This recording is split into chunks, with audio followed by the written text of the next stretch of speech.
Good morning. This is Merlin Gonzalez with Faith, Hope, and Love Community. Today's Thursday. This is our 114th episode of Table Talk. It's hard to believe.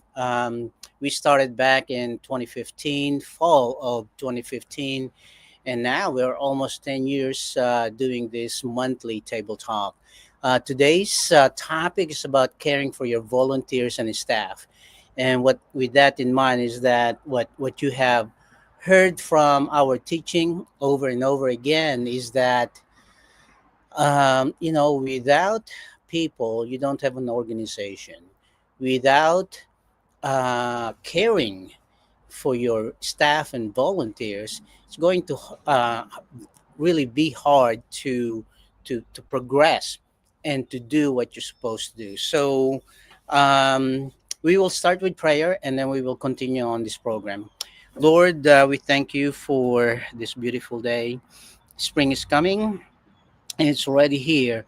I pray, Lord, that you guide us. We thank you for that you have entrusted us this ministry of caring with our volunteers, caring to our staff, and also the people that we serve. I pray, Lord, that you guide this conversation, and Lord, that you will send your Holy Spirit to encourage us and give us strength to continue on what you have called us to do. We pray in Jesus' name, amen. All right, so we are again with this 114th episode of Table Talk, and today is one of really near and dear to me, the topic, which is caring for your volunteers and staff. Volunteers are the lifeblood of an organization, especially for nonprofit organization. And you have heard that before when we focus our episode regarding volunteers as the lifeblood. But at the same time, also being the lifeblood that really, if you just think about the stream, right? The stream of life that goes through the vein of human being, the same thing in an organization that you can picture, the stream of the service, the life, the excitement, the encouragement that you provide for other people start with the volunteers. So it's a misnomer for a lot of organizations, and this is not a judgment, but the mentality is that hey, you recruit volunteers, staff, and then give them the task, and then they will do it. But it's more. It's beyond that. People work and volunteers express their passion if they know the vision. And at the same time, also by exposing them in the experience of real life in service of nonprofit, and also at the same time in serving one another. So today we're going to again focus on caring for your volunteers and staff. And we have right now one of our trusted staff started as an intern and now a staff. But before that, I'd like to give you just a quick announcement, and then we will continue on. So our the newest thing that we have opening and starting is the FHL University. As you know, if you are following our blogs and also our uh, website and social media, that the FHL University has been accredited as a Christian school university to provide, you know, degrees such as certificate, associate degree, and BS degree. So we will be starting our next group of students for missional community development degree, associate degree. We have currently four pastors right now who are going to start next week for the standard or regular semester. But also, you will see on our Facebook that we will be adding accelerated degree that will start 1st of June. So it's not too late if you're thinking about, hey, I'd like to learn more about FHL University and also what what it entails and what I will be, studying or experiencing that's coming up very soon. So let me bring in Tavian. Tavian Gillard has been with us since 2020, right? A few months after COVID. So, Tavian, welcome to Table Talk, and introduce yourself, please. Hello, my name is Tavian Gillard, and I work for FHL as a media and branding specialist, as well as I do some artificial intelligence research and consulting. All right.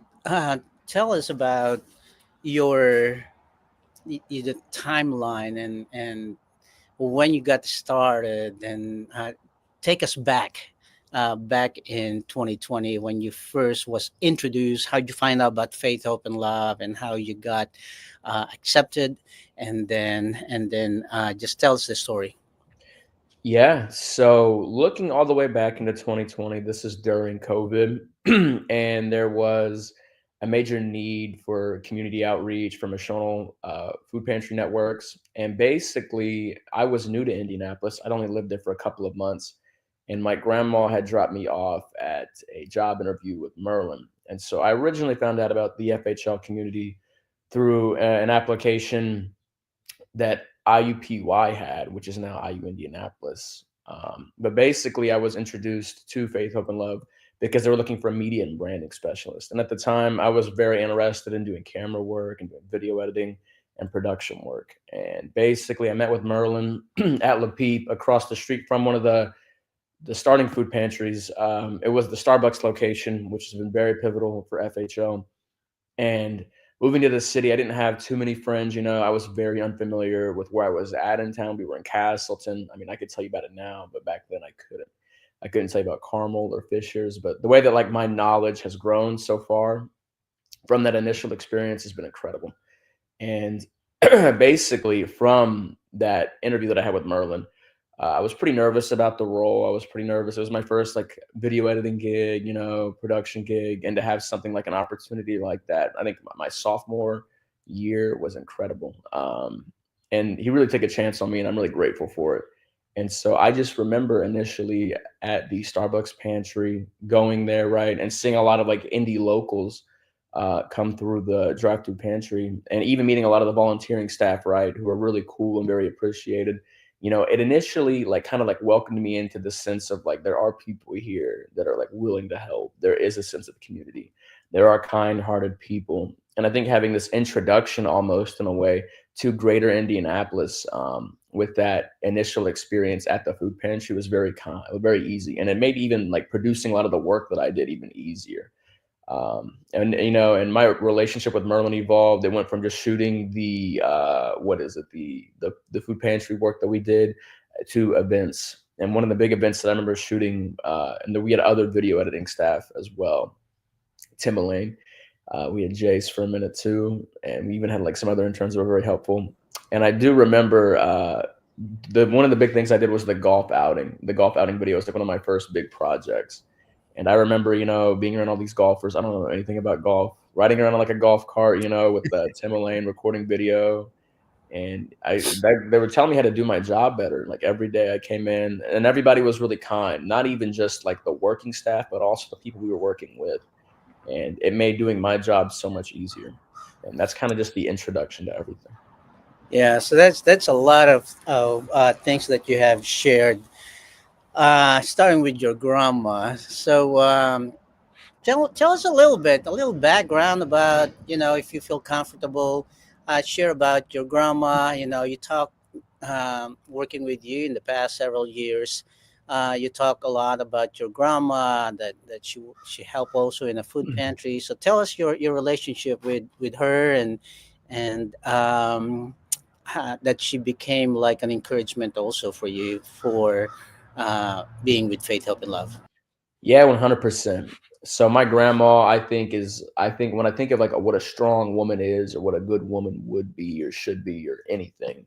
Uh, I don't know the specifics. I'm not an expert, but I think that my grandma definitely is. She's awesome, and she's been a part of ministry work. She raised me to be Christian. She introduced me to the church ever since I was a little boy. And the work that she's done has all been about helping women. And so my grandma, she's the director of a women's shelter back in my hometown, Richmond, Indiana. And my grandma, I think, is one of like, she's always people first, people centric. She always puts others first. And I think, a good example of that, I know I'm her grandson, but even her taking me to this job interview, all the way, she drove me to Indianapolis from Richmond, which was like an hour and a half just to take this risk. And even today, the work that she does, she's basically like like a social worker to some extent. She'll drive women from Richmond around to job interviews. She'll take people to places, she'll find people to watch kids. She'll like connect people with like resources and everything if they have drug addiction or issues like that. She's basically, I consider her to be one of the patron saints of Richmond just because of all the work that she's done. She's a really big like cornerstone. She's definitely had an impact on my life and made me also like people centric and kind hearted and wanting to help people.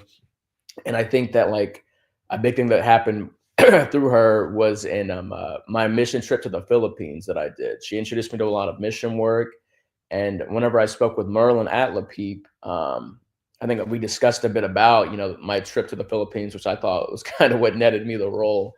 Um, just being there and having that connection with Merlin was really cool. But yeah, I mean, none of this would have happened, I think, without my grandma. And I think that like she's around today. She's awesome. And yeah, I just really look up to my grandma and I'm happy to have her in my life. Hey, Merlin, I think you're muted.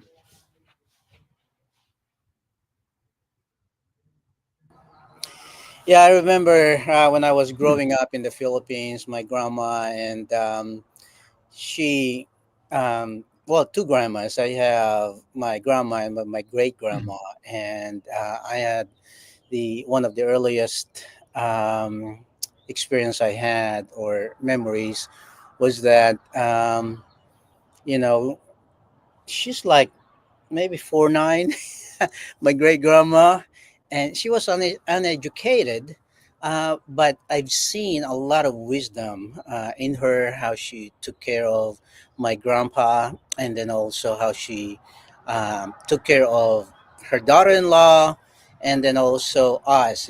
She lived to be over 100 years old, and every morning she will sweep the ground in our little town, play with us, and you know you see the unconditional love of from her.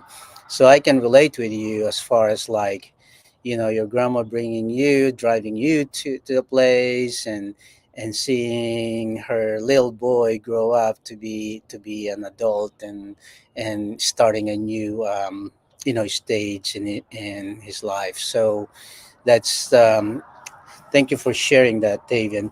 So tell us, during the COVID, yeah, you mentioned something that is like a pivotal time, not just for faith, hope, and love, but also for for you, for a lot of people, for the community, city of Indianapolis, and the entire world. So, how did you tell us about your experience that here you are, you're a freshman in college, and then in a new place, and then this pandemic that, you know, when was the last pandemic that happened in the entire world? So, how'd you feel? How did you process your world at that time? That's a really good question. The way that I processed my world at the time, basically, I tried to be very what is it like? I try to be very dismissive, I think is a good word. And I think that with COVID and everything going on, I was beginning my college career. I was meeting a lot of people. The city was new to me at the time. And I really didn't want COVID to get in the way of my experience. And I think that my job search and getting the position at the FHL community through the with the media and branding specialist position was my step in sort of being dismissive of sort of like the shutdown. In a way, in my own personal way, just because I really didn't want to give up. I didn't want to surrender to anything like that, any spirit or any negativity. I think that honestly, like I really just wanted to honor this sort of ambition that I had, and I didn't want any negativity to get into the way of that. I think that it is horrible what happened to many families, especially people that suffered losses from that virus. Um, it took a major toll, on Indianapolis. Everything shut down. College life was completely different than my freshman year because my sophomore year is when COVID had kicked up. And just seeing that transition was kind of disheartening in a way. Uh, and like, I remember I had an apartment downtown in Indianapolis, and I didn't have a car at the time, and basically what was supposed to be like another exciting, like fun year, like my first year, turned into sort of this almost like prison cell experience where it's like you can't go anywhere, you can't do anything, and it's even harder to do when you don't have a car, and you're new to a spot, and it's Indianapolis, so it's no crazy big city with all these attractions and anything. Even if it did, there's still the issue of COVID going around and nobody going out or doing anything, and those are just things you kind of sort of you have to like you can't really plan for, especially what Merlin had just said. The fact that the last time that there had been a epidemic, it had been years since. I mean, nobody really saw it coming. But for me, I really, really, really like to be a little personal. Kind of went through the rough of it a bit. Had some really big personal circumstances happen, but I think through it all, I just wanted to be ambitious and sort of honor my ambition. I think, yeah, and that's like I said, the steps that I took, and even getting this position. So. Yeah. Well, thanks for sharing that, Davian. Yeah, it was rough for everyone, and no one was prepared, and nobody can be prepared during the pandemic and the change of. I mean, it changed the history. It changed the future of the entire world. So, in your perspective, being with Faith, Hope, and Love at that time, what have you seen, or as far as you are concerned, your growth during the process? So FHL really operated for me as like a bit of an anchor. I think having that work and having that like background, right, and excuse me, like moving to a new city, like you don't really have a whole lot of absolutes, and so I think having that position for me was like an absolute. And I think that people that I had met, like especially somebody like Tim Elaine or Merlin, and Merlin's family has been very like kind and accepting of me. Like I feel like a part of it, in a way. But that definitely didn't start off like that. I think that like, but at the FHL, even the leadership and the mentorship, like Lydia or Donna or even Don, a lot of people that I had met through the whole platform and during COVID, especially, like these people, it just kind of reinforces that idea that there are like kind-hearted people. And I think that like that's kind of what I needed to see a lot of, and having access to that resource, the community, that I was building personally, the skill set that I was growing, and like the growing confidence and mentorship that I was getting, not only from leadership but also from fellow interns at the time. It really sort of like expanded my mentality of what I thought I could do. And I think that like having those anchors, having that community, those resources, and the kindness of the people that I was meeting through the community, whether that be through staff, volunteers, or even some of the people that were helping, it always just makes me feel really good. It always makes me feel really good. Now, coming from IUPUI, now Indiana University in Indianapolis, um, can you tell us, as far as from the student point of view and going into this new stage of your life, how was the transition? From being a student, and then now, we had several conversations, just like, yeah, this is real life. You're preparing for, like, yes, you're an intern, now you're a staff, and then maybe you may start, your own business. So how was that transition, and how was the experience help you in understanding more about life? Mm. That's an awesome question. And personally, like I think it's something that we experience every day, the way things change and different iterations of things. But I think making that transition from being a college student into working in like a professional environment for me, it kind of sort of makes you very conscious and personally aware. I think that a big issue that people have is they get comfortable in bubbles. And that gets really easy to do in college. You get comfortable at a job, maybe, maybe everybody's telling you you're doing the right thing. for me personally, I always felt like I had a very like strong, like engine. Like I feel like if I feel like I'm doing something the wrong way, or like if I'm not comfortable, or if I feel like I'm not following like my own purpose, it doesn't matter. I could be learning something. I just had a conversation with Keisha yesterday, who works at FHL. If you're not familiar, um, we had a conversation, and I told her, you can go to a position, you can go to a spot or a space, you can move to a different city, you can meet awesome people, you can get skills, you can earn money. But I personally, and this is my alignment and the way that I feel about things, and anybody can feel it the way that they do, and there's no, whatever. But I think that like if you feel like you're growing in the wrong direction, you're making money, but it's not the money you want to be making. You want to make more money. Or if the people you're meeting are cool people, but they're not people that are aligned with like your morals and values or who you are. I think that like making that transition for me from like college into the postgraduate has been pretty interesting, because to me, I've started a job or two afterwards, and it's hit me, and I'm like, I'm not a big fan of this. This isn't working for me. And yeah, and I think that like really, people need to take initiative, I think personally, to really like pursue what they're like comfortable doing, or what they'd like to do, and be able to grow, and also honor how you're feeling about certain circumstances and situations. And that's kind of how I feel about that. I hope that answers your question. Yeah, yeah, yeah. And you have worked part time in other places, and you have experience on that, and then you're still with Faith, Hope, and Love. So we really appreciate you being with us and growing with us. So talking about growing, you have seen the different growth stages. So Faith, Hope, and Love. So walk us through on that in the process of like, of course we have deadlines and we have things that we have to accomplish, and how that this growth that we have, how did that reflect as far as you feeling cared for and at the same time growing? So I think a thing that I learned personally, um, has been about like my own personal freedom. And I think that like my own personal freedom to pursue projects I'm passionate about, to bring new ideas to the table, to talk to interesting people, those I think are the most important things in life to me. And that's kind of sort of like multifaceted. That applies to not only work, but also, my personal life, or like projects I want to do, films I like to watch, things of that nature.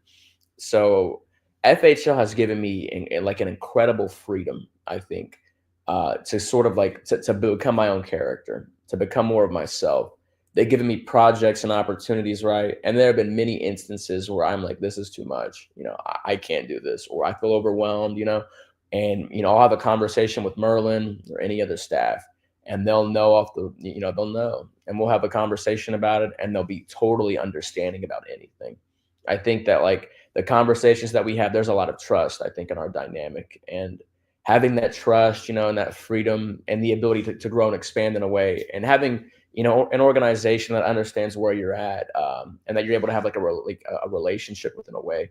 I think it's really important, that like that you have something that kind of works for who you are.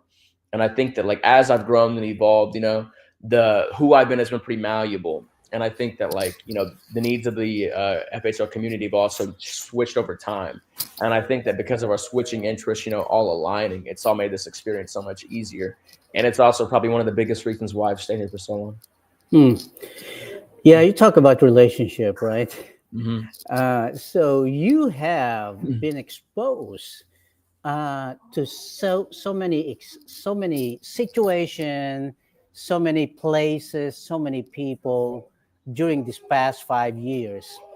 So tell me about what's the value as far as you are growing. What's the value for you in relationship? Because again, not only in the world of like you being with Faith, Hope, and Love, with all Hmm. the places, the people, and situations and life stories, but you have your own relationships that intertwined in this process. So tell me about the importance of relationship. Okay. Yeah, that's an awesome question too. I would probably say the biggest thing to me, like a value that I consider highly in all my relationships, would have to be the biggest one would have to be loyalty. And I think that loyalty, having people that you can like rely and depend on, or people that are like that that'll advocate for you, those relationships are, I think, the most essential. I don't think there's a better quality in anybody that you'd want in your inner circle than loyalty. And I think that in my experience with FHL, like a lot of the people that I've met have been extremely dependable and consistent. They've been incredibly understanding. I mean, they show up. The people, I'm not the only person who's been with FHL for the past 4 years. There have been people that have been here for 10, 15, however long since, they started. And I think it's really cool that like, there's reasons why people do that, and they're really dependable people, consistent people, people that are in and out, people that show up for a bit, something comes up and then they'll come back. I mean, that's happened here too. And I think it's really cool that like the culture that's been built here is very consistent, and I think Mm-hmm. it's very open door. And if somebody wants to grow in a certain way, the good thing is everybody's ready for that conversation. Mm-hmm. Just Yeah. Yeah. yesterday somebody came up to me and they said that they're switching roles, you know what I mean? And they're gonna have to be doing something else, but like that they're still advocating for me in the same way, that they're still going to be in the office, they're still going Mm-hmm. to be present, and those are all things I think that people, really need, I think, in every regard, in every relationship. So yeah. Right. Right. Yeah. Yeah. So yeah, I can see that you're really passionate talking about relationship. It's very important, and that's what we at Faith, Hope, and Love, uh, our tag phrase. It's not about people, about food, but about people. It's about relationship. We deal with people, but many times we look to the tasks more than the people. So tell me about that. I have given you deadlines, and I have asked you, hey, Tavian, great job. You meet the deadline, or, like most of us, you miss the deadline, and I put pressure on you. So tell me about that as far in the process of your growth is that, that aspect. Right. So initially, I think in starting the role, there were a lot of asks, right? There were a lot of like, can you do this and can you do that? And I'm so eager, I'm so excited. I want to make it happen, and I also want to prove to myself that I deserve this role. And so there have been plenty of instances where we have one project and another project and another project, and they're compounding, and sort of like my level of excellency and my perfectionism, they get in sort of the way of deadlines. And I would sit here and like scroll over a video, look for resources for a video, be having conversations with editors back on campus when I was there about certain things. And basically, sometimes just it would get in the way of executing. And I'd come to the table sometimes, and Merlin would be like, Tavy, what's going on with this project? And I would just be honest, and I would say, hey, like I don't have it done yet, and like like, and I'm really like sorry about that. And Merlin would immediately go like, Tavy, like it's okay. It's okay that you don't have this done.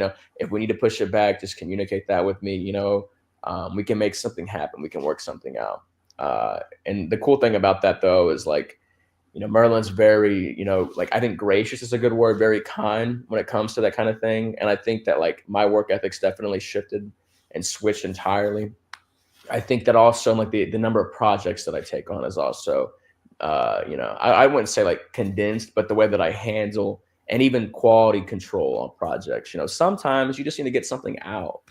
Sometimes you just need to get a graphic out or a video out, right? Just because we need to have people see it within a certain time span and deadline. And it doesn't matter how good it looks if people aren't going to watch it. So I think it's really cool that like, there have been some instances where like it's like, this isn't the best looking thing. This isn't like the best thing you ever made, Tavian, but I'm glad that you got this done. That's good. That's a good insight, Davian. That I've seen you grown, and I've seen you, the ups and downs. That just like all of us, and hearing that from you, that hey, it's okay that this is not perfect. This is not the best work that I have. So there are things that sometimes we just have to get it out, and that's fine. One of the words, one of the virtues that we have at Faith, Hope, and Love is excellence. But I think in the process of excellence is also the continuous growth. There is excellence as far as like the timeline. Let's go ahead and finish it. And then there's also the part of, no, it's not quite right yet. I'd like for you to add this, or adjust this, or put some whatever it is. So that's a good thing that I'm glad to hear it from you, that there are times that, hey, it's okay, and we just have to get it out. But at the same time, also the quality of work and the execution and implementation is very important as well. So regarding your we talk about the growth of Faith, Hope, and Love, the university, and Beyond This Hunger, and United Food Missions. Tell us one of your experiences. And again, for those of you who are just joining us today, we're talking about caring for your volunteers and staff, because as we have mentioned in the past, volunteers are the lifeblood of nonprofits, and without volunteers, you won't survive as a nonprofit, because it's very important. And volunteers many times are they work not because of you ask them, but because of the passion. And the same thing as with the staff. They may, we're not the best paying organization out there, but we take care of our people. So, with that in mind, Tavian, tell us about your experience during,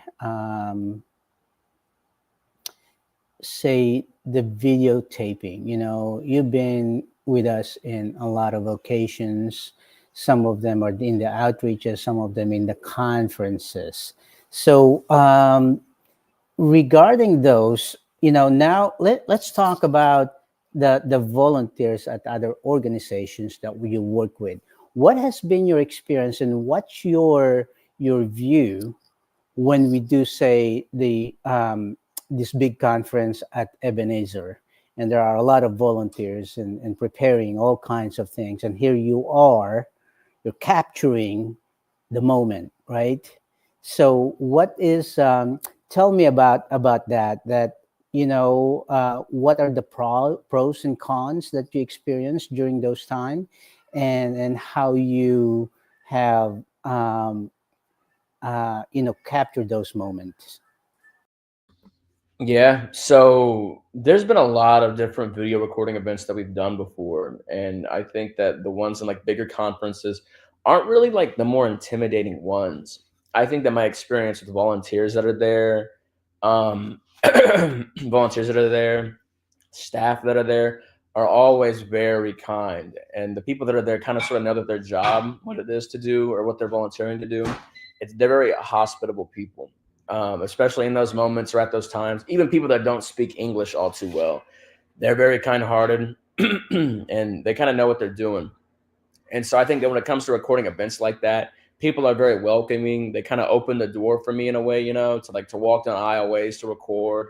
Or if I am recording somebody, I like have never had anybody come up and they've been like, put that camera down or anything like that, which is to me has been, I guess, knock on some wood, but it's been a good experience so far. I think some of the more interesting ones are kind of like the one-on-one interviews, where it's like, okay, I kind of need some context about this person. I kind of want to be a little friendly, you know what I mean? And I don't know where I'm really going. And those to me can be a little bit more intimidating than conferences with a lot of people in them. Sure, sure, yeah, and it's very fascinating, and I'm sure you know that. But again, for our viewers, that it's really fascinating to capture the moment. Those moments that's just like, we got to do this, or intense, or the passion is coming out, or the emotions coming out, and and you've done very well in capturing and telling the story. That's another thing, is telling the story and capturing it in like 30 seconds, or a minute, with hours and hours of conferences or training and everything. So now we're Faith, Hope, and Love is an innovative organization, and with that, we you have taken this new course, and then FHL is looking forward to the project that you are putting together. Tell us about that. Yeah, so we're kind of releasing some really cool stuff. I think we're always doing some exciting stuff. Partnering with DoorDash, I think, is one of the coolest things that we've done so far. And I think seeing that program has been one of my favorites for sure.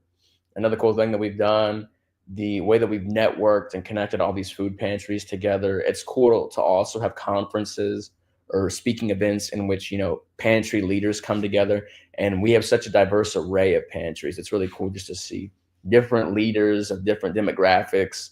And it really just kind of like shows us like this bit of unity. A cool thing that we have coming out that we're working on and have been working on is this software called SaltView. And what this is really going to do, and let me say this right before I say the wrong thing, is basically it's going to help people collect information.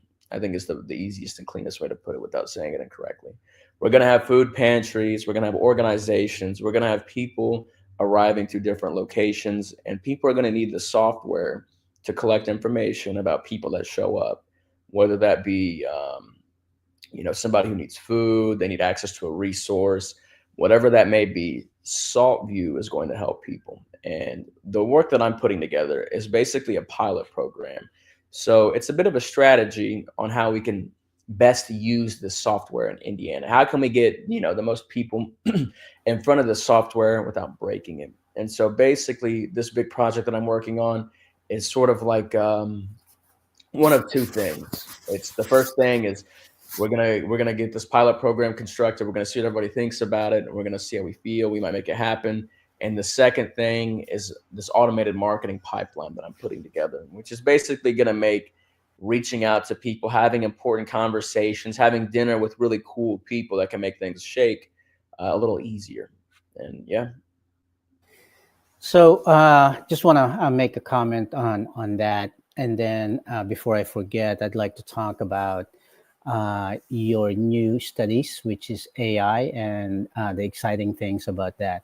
So, as you all have seen, caring for volunteers is not just calling them, or yeah, of course, me and Taven had a lot of lunch meetings and going to different places, steakhouse and things, but at the same time also is providing them the excitement, providing them part of the caring is providing them understanding their passion, and also just coming alongside, because again, it's their world. How can we connect with them, how can we understand their emotion, so that we're serving them. And I think one of the key word for caring for volunteers is the service. How can we serve the volunteers, how can we serve the staff even better? And part of the serving and caring is to understand what's really important with them. And as you all have heard, Tavian have talked about, connecting with people, and with his ideals, with his vision, and with his passion. So, as an innovative organization, we are tagging along with what Tavian is learning from the school, from academia, which is AI. And I believe that that's, even 20 years ago, we used Excel to gather data, as what Tavian has mentioned. And then it's been my dream to have our own software like 10 years ago.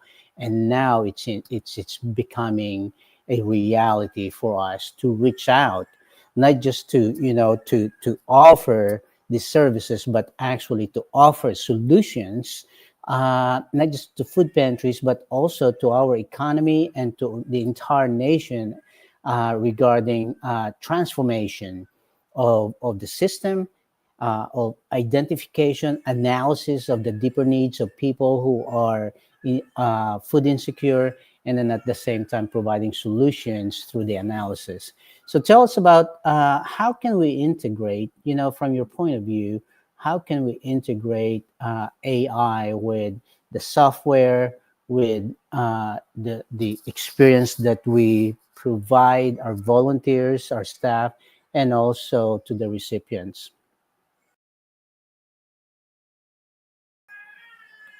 Go ahead and you're mute, Taven. Yes, sorry. I hate it when that happens. The cool thing about this, and the cool thing about the software, is it's going to be digital. And I think that initially, even introducing SaltView to organizations, I think is going to be a big switch up from the whole pen and paper thing. And so I think this onboarding process, picking up new pantries, having training programs for the software, right? Having these systems put in place is going to make things a whole lot smoother for organizations, especially moving forward. And if it's something that gets well adapted or well adopted by, many institutions, I think that a lot of companies are going to use this training. They're going to use the SaltView platform, and volunteers are going to become familiar with it. They'll volunteer at one place that uses it, and then they'll volunteer at a second place that uses it too. And they'll be like, "Oh, I'm familiar with this software." And so I think this ease of use, it's going to make things like standard operating procedures way easier. So that's just introducing the software in general. With artificial intelligence implementation, I think a cool thing that we could do is classification algorithms. And basically, I'm kind of thinking pretty big here, but basically a lot of the people that come to organizations, whether they be like pantry visitors, anything like that, there are things that we can implement within the software that can allow prediction algorithms to basically make classifications about people that are showing up. you know what type of neighborhood is this, where in Indianapolis is this, things like that. We can sort of become more predictive with. I can't really get too much into the weeds of it now, but basically there are some classification algorithms that I'm kind of like looking forward to implementing that can basically be put on these reports that we generate, that'll make it a little easier for organizations to make their own personal classifications whenever it comes to grant writing or anything like that. And even a lot of this information could also be, it could derive new information about like different issues or circumstances that are arising, within the local community. And if we have multiple pantries within a certain environment, these classification algorithms are all going to be kind of saying the same thing. And then people will learn quickly that there's like a group issue within this area. And that's kind of an example. I hope that answers your question, Merlin.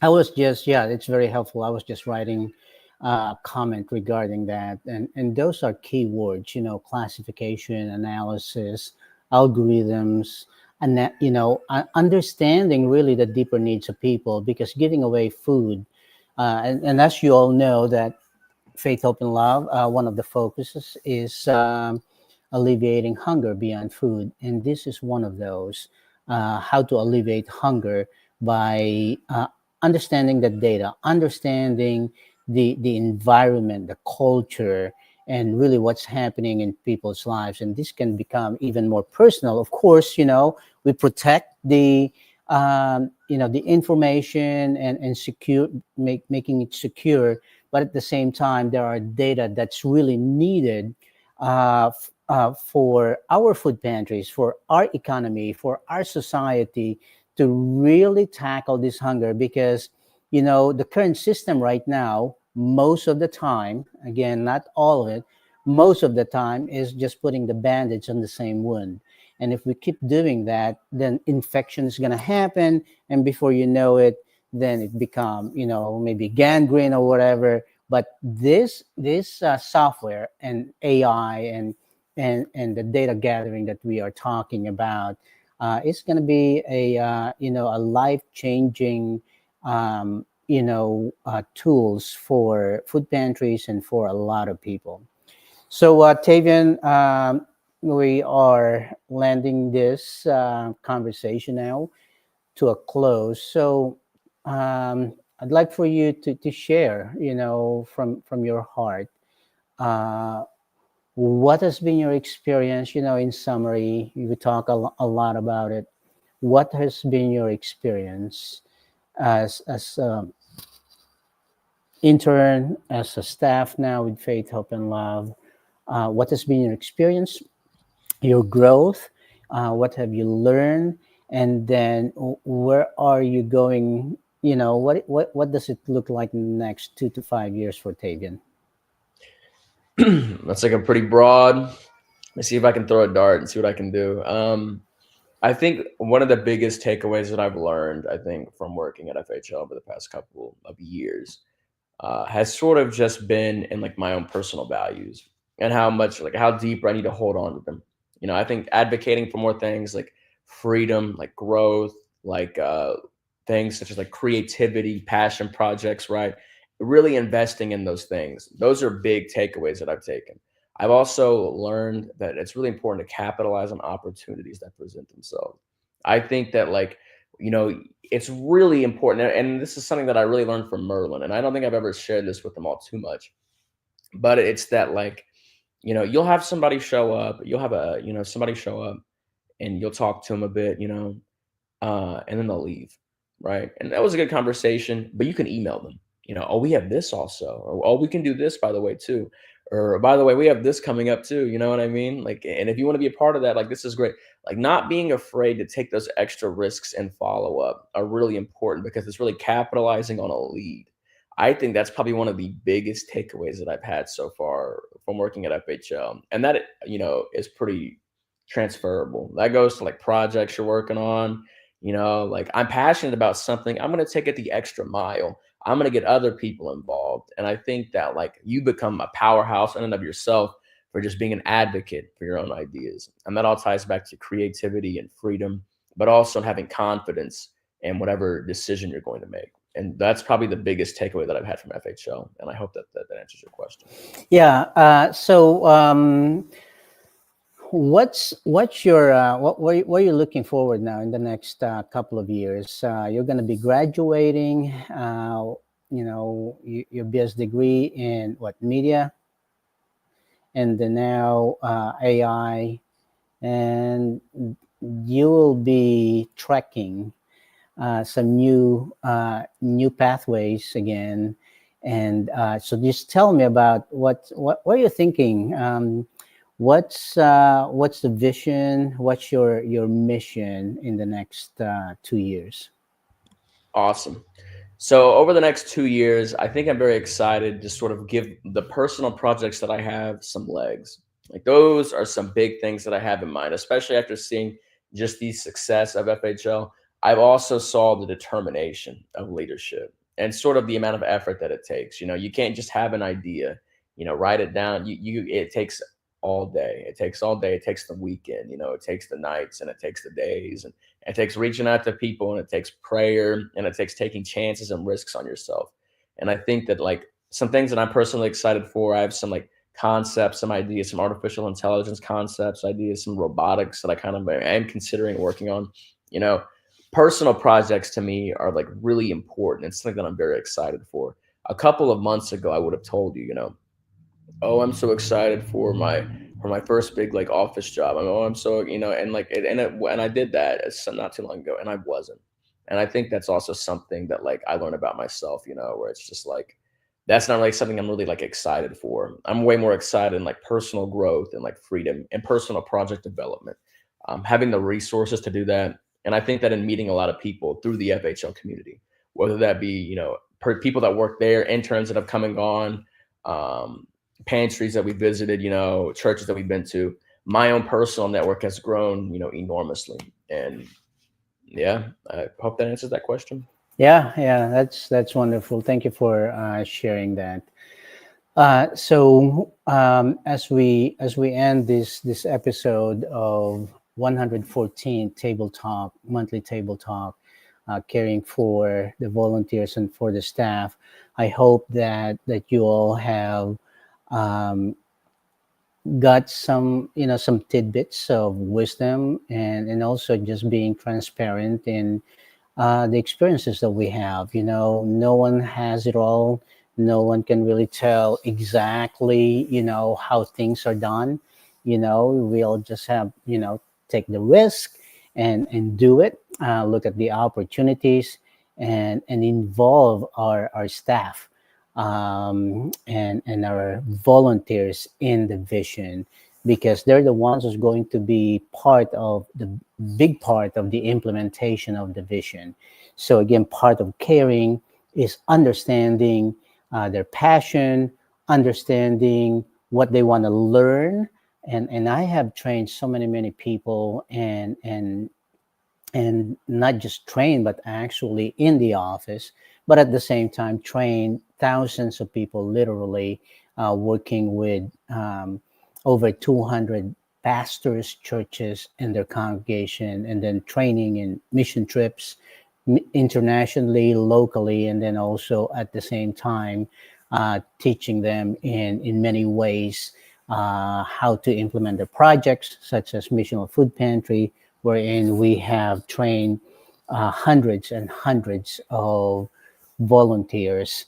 And that's part of the caring. It's to really serve them first, and see how we can work together, and then care for them as a person, not just to do the task, but actually helping them walk through life, and then also learning more about themselves, and about the mission.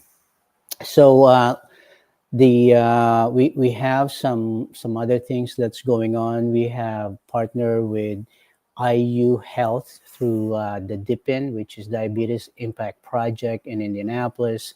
We are going now in our second contract with them, serving the most vulnerable, who are the elderly or the homebound, and providing food through our DoorDash and United Food Missions division.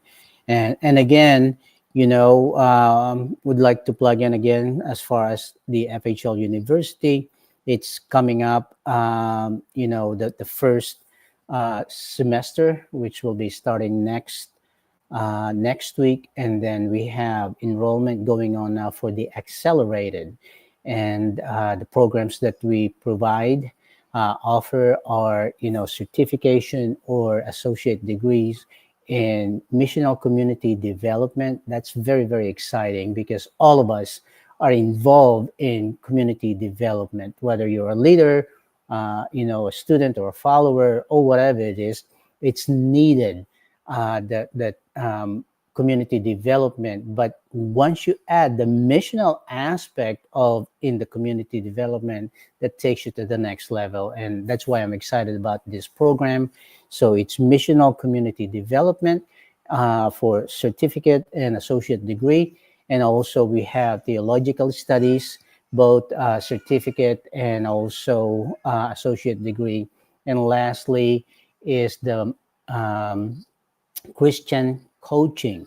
That's a new program, and I don't think there's a lot of program in universities and colleges that are offering Christian coaching. So it's different than just coaching. It's biblical, and it's from the Christian point of view.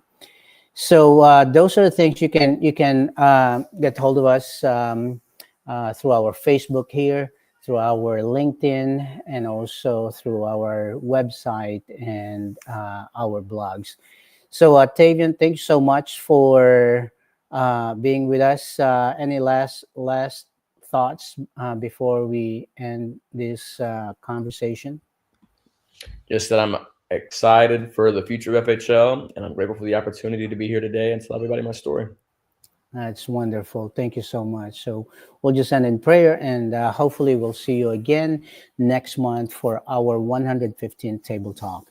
Lord, we thank you for this conversation. Thank you for the things that you have revealed to us, even as we speak, even as we converse regarding this topic, and also thank you for caring for us. You are the ultimate person who cares, not only for the volunteers, for the staff, for the leaders, and for all of us, and for the recipients. So thank you for the privilege that you have entrusted to us to care for one another. And we pray in Jesus' name, amen. All right, Tavian, thank you so much. God bless you all.